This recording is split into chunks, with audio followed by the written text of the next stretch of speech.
I'd like to share with you how we're mapping research skills at Monash University from the library. And I should just say a disclaimer that my partner in crime wasn't able to attend today, so this is my first shot at it, so I don't know how I'm going to go with the timing. As John said, I work from the library, and this is my dog who's very well versed in things RSD, and she's currently doing her PhD in human behaviour. It took a lot of tricks to get her to do these things you'll see in these photos. So curriculum mapping, what is it? Well, as you know, it is a method to align instruction with the goals and objectives that we have in our curriculum and what we want our students to learn. And from the position of the library, why we map curriculum is to find out what skills we're teaching where in the curriculum and to what level we're teaching those skills, which is always very difficult to do.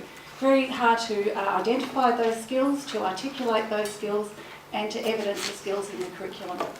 So what we're doing at Monash is that these are the areas that we have created some mapping using the RSD. The Diploma of Tertiary Studies is a Pathways program. The Masters of Clinical Embryology is an international program. And Linda was going to talk about MARTA, which is the Monash Architecture and Design, but she's not here, so we won't be talking about that today, and the Bachelor of Pharmacy. This is an example of how we started to map curriculum in the DOTS program, and as you can see, it's very sophisticated. We just identify what we wanted to collect, and for this particular program, we really wanted to know where the graduate attributes were in the curriculum. So it was just a matter of going through the facets of the RSD, identifying the skills that sit behind each one of those facets, and going through with a highlighter. So not very technical.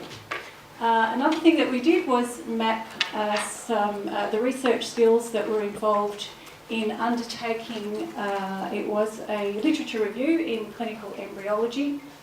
And the reason we did this was because the academics wanted their students to improve their grades, and they weren't quite sure why students would get to this particular task and fall off the twig. So what we did, we unpacked that task, found out what skills were being taught in it, and then started to work backwards in the curriculum to try and determine why the students weren't achieving the results that they needed to. And here is a far more sophisticated way of mapping skills. And that's a project we did in collaboration with the Faculty of Pharmacy and Pharmaceutical Sciences, where we took all those paper-based approaches and created an Excel spreadsheet, which we call our RSD mapping tool, and we now use that to be able to map skills in the curriculum. And this was used to get accreditation for the Bachelor of Pharmacy. And that's about all I have to say. Thank you. Next in this whole process. It was about listening to what their needs were, and it's the what's in it for me factor. So librarians are very good at listening to what the needs are in the curriculum and then trying to find a solution for it. But at the same time, when you find that solution, finding a way that you can bring your expertise and skills within the curriculum. So we found the RSD was a way of showing how a tool like that could be used to map the curriculum. Once we'd done that, we could target our programs so that they met those niches or that need in that particular task that students had to undertake.